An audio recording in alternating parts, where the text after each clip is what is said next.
جس طرح خانہ کعبہ میں 360 بت رکھے ہوئے تھے اور اس وقت کے مشرک ان کو پوجتے تھے، آج کے مسلمانوں کے لیے بھی تمہیں ویسے ہی بت تیار کرنے ہیں کہ جنہیں آج کا مسلمان پوجے۔ ایسی بحثوں میں پڑ جائے کہ جن میں فقط دنیا اور آخرت کا خسارہ ہے۔ یاد رکھیے گا، بغداد میں جب ہلاکو خان کی فوجیں آ رہی تھیں تو وہاں بھی اسی قسم کی گفتگو ہو رہی تھی۔ وہاں کے علماء یہ بحث کر رہے تھے کہ اگر سور بکری بن کر آ جائے تو اس کا گوشت کھانا جائز ہوگا یا نہیں۔ جب کوئی قوم اس سطح کی گفتگو تک پہنچ جاتی ہے تو پھر اللہ تعالیٰ اسے ایسے تباہ کرتا ہے کہ اس کا نام و نشان بھی مٹ جاتا ہے۔ پھر ابلیس اپنے مریدوں کو مزید نصیحت کرتا ہے کہ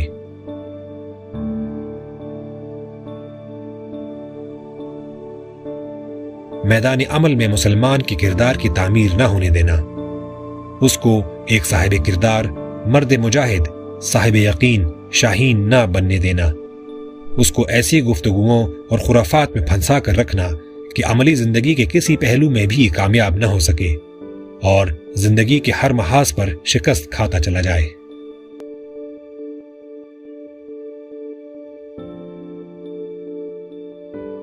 یہ بہت ضروری ہے کہ مسلمان ہر قسم کے نظریے، ہر قسم کے ازم، ہر قسم کی غلامانہ فکر میں پھنسا رہے۔ یہ دنیا بے شک بے ثبات ہے، تباہ ہونے والی ہے، لیکن اسی دنیا میں مسلمان کو ڈیوٹی کے لیے بھیجا گیا ہے۔ مسلمانوں کو دنیا میں اپنی ڈیوٹی سے غافل رکھو، خانقاہی نظام یا خرافات میں مست کر دو، اس کو ایسے زہد اور عبادت میں لگا دو کہ جو اس کو حقیقی میدان عمل اور کشمکش حیات سے دور رکھے۔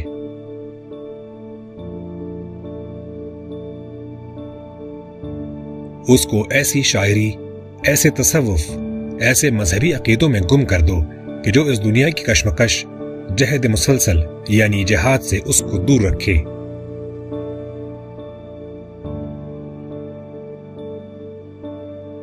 میں اس امت کی بیداری سے ہر لمحہ خوف کھاتا ہوں۔ یہ ابلیس کی مجلس شورا کے آخری الفاظ ہیں کہ جن میں اقبال ابلیس کی زبانی بیان کرتے ہیں کہ مجھے ڈر لگتا ہے کہ یہ امت کہیں بیدار نہ ہو جائے، کیونکہ اس امت کا دائرہ اختیار پوری کائنات ہے۔ اس کو خلیفۃ اللہ فی الارض ہونے کی حیثیت سے پوری کائنات کے احتساب کا اختیار دے دیا گیا ہے۔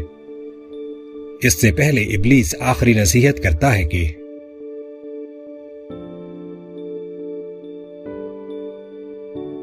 اس کے مزاج میں رہبانیت پیدا کر دو کہ یہ دنیا سے الگ تھلگ رہ کر صرف اپنے ذکر و عبادات میں ہی مست رہے اور دنیا میں کشمکش حیات اور جہاد کے ذریعے کوئی انقلاب نہ برپا کرنے پائے۔ ان کو یوں پھنسا دو کہ یہ جہاد، سیاست اور معیشت کی طرف سے غافل ہو جائیں، روزے، حج اور عمروں میں اتنے مشغول ہوں کہ ان کو یہ علم ہی نہ ہو کہ وہ طاغوت کے نظام کے غلام بنا دیے گئے ہیں۔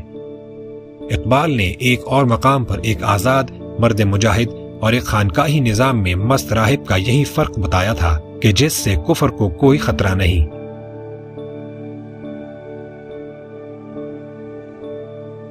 اقبال نے یہاں موازنہ کیا ہے ایک مرد مجاہد اور ایک شاہین شاہ لولاک صلی اللہ علیہ وآلہ وسلم کا کہ جو پوری کائنات کا احتساب کرتا ہے، وسعت افلاک میں تکبیر مسلسل بلند کرتا رہتا ہے، اس شخص سے کہ جو پیوستہ زمین تسبیح و مناجات میں ہی لگا رہتا ہے۔ ایسے بے عمل راہبوں میں اور پتھروں اور درختوں میں کوئی فرق نہیں۔ اس کے مذہب کی حیثیت وہی ہے کہ جو ملا کے مذہب کی ہے، کہ جو جمادات و نباتات اور کیڑے مکوڑوں کا مسلک ہے۔ اقبال نے دونوں سیاسی اور معاشی نظریوں، سرمایہ دارانہ نظام اور جمہوریت، اشتراکیت اور امریت، سب کی اصلیت مسلمانوں کے سامنے کھول کر رکھ دی اور بتا دیا کہ یہ تمام کے تمام ابلیس کے بنائے ہوئے نظام ہیں۔ سرمایہ دارانہ نظام کے حوالے سے اس صہیونی بینکاری کو کہ جس کو یہودی کنٹرول کرتے ہیں، اقبال کئی مقامات پر کہہ چکے ہیں کہ فرنگ کی رگ جاں پنجہ یہود میں ہے۔ اقبال نے مغربی تہذیب کے حوالے سے یہ بھی کہا کہ یہ پوری تہذیب اپنے خنجر سے آپ خودکشی کرے گی۔ مغربی تہذیب پر آپ کی بڑی گہری نگاہ تھی اور اتنی ہی شدید تنقید بھی۔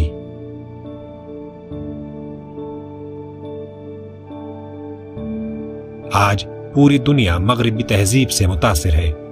پوری 1400 سالہ اسلامی تاریخ میں پہلی دفعہ یہ ہوا ہے کہ لاکھوں مسلمان اپنی مرضی سے ہجرت کر کے دارالاسلام چھوڑ کر دارالکفر میں آباد ہو رہے ہیں۔ مغربی تہذیب نے اتنا پرکشش جال پھیلایا ہے کہ مسلمان اپنے گھروں کو چھوڑ چھوڑ کر خود کفر کے نظام میں جا بستے ہیں اور اپنے دین اور ایمان کو خطرے میں ڈال لیتے ہیں، اور جب ان کی اولادیں لادین ہو کر ان کے ہاتھوں سے نکل جاتی ہیں تو ان کے لیے یہ ایک بحران بن جاتا ہے۔ لیکن مغرب نے یہ نظام بنایا ہی کچھ یوں ہے کہ دیکھنے والوں کی آنکھیں چکا چوندھ ہو جاتی ہیں۔ علم و ہنر سیکھنے کے لیے کوئی جانا چاہے تو ٹھیک، لیکن حقیقت یہ ہے کہ وہاں اندھیرا اور تاریکی ہے۔ وہاں انسانیت اس مقام پر پہنچ چکی ہے کہ نہ عزت ہے، نہ ہی آبرو اور نہ ہی گھریلو زندگی۔ خاندانی نظام تباہ ہو چکا ہے۔ پورا نظام کہ جو مغرب نے قائم کیا ہے وہ انسانیت کے حوالے سے درندوں اور جانوروں کی سطح تک گرا ہوا ہے۔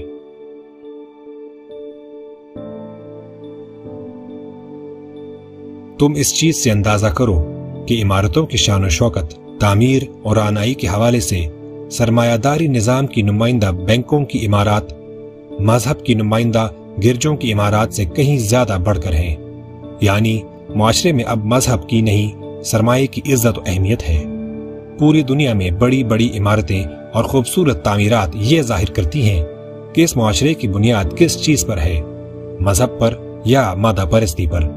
ترکوں نے سب سے زیادہ خوبصورت مسجدیں بنائیں، چونکہ اس دور میں غلبہ اسلام کی روحانی اساس کا تھا۔ تمام اسلامی تہذیبوں میں مسلمان جب بھی عمارتیں تعمیر کرتے تو ان کی سب سے ممتاز عمارت مسجد ہی ہوا کرتی تھی۔ اس کے مقابلے میں جدید مغربی تہذیب نے یہ رواج شروع کیا کہ سب سے بڑی اور خوبصورت عمارتیں بینکوں کی ہوتی ہیں۔ کراچی میں بھی کئی دہائیوں تک سب سے اونچی عمارت حبیب بینک پلازا ہی رہی تھی۔ اقبال نے اس نقطے کو 20ویں صدی کے آغاز میں ہی نوٹ کر لیا تھا۔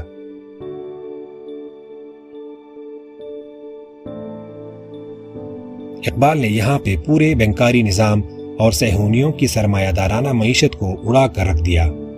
اقبال نے قرآن سے ہی الفاظ لیے ہیں کہ جب یہودی کہتے ہیں کہ سود بھی تجارت ہی کی ایک شکل ہے، تو جواباً اللہ کہتا ہے کہ تجارت حلال ہے اور سود حرام، اور اللہ نے قرآن پاک میں سود و ربا کے نظام کے خلاف اعلان جنگ کیا ہے۔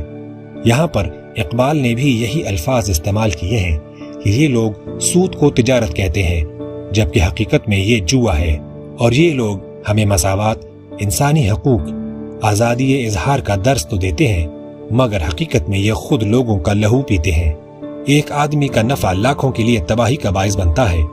پوری قومیں اور نسلیں تباہ ہو جاتی ہیں اس سود اور ربا کے نظام میں۔ پیتے ہیں لہو اور دیتے ہیں تعلیم مساوات۔ علامہ اقبال نے 20ویں صدی کے اوائل میں جو کچھ بھی کہا تھا، آج آپ وہ ہوتا ہوا دیکھ رہے ہیں۔ وقت آ چکا ہے کہ اقبال کے نظریات کو دوبارہ زندہ کیا جائے۔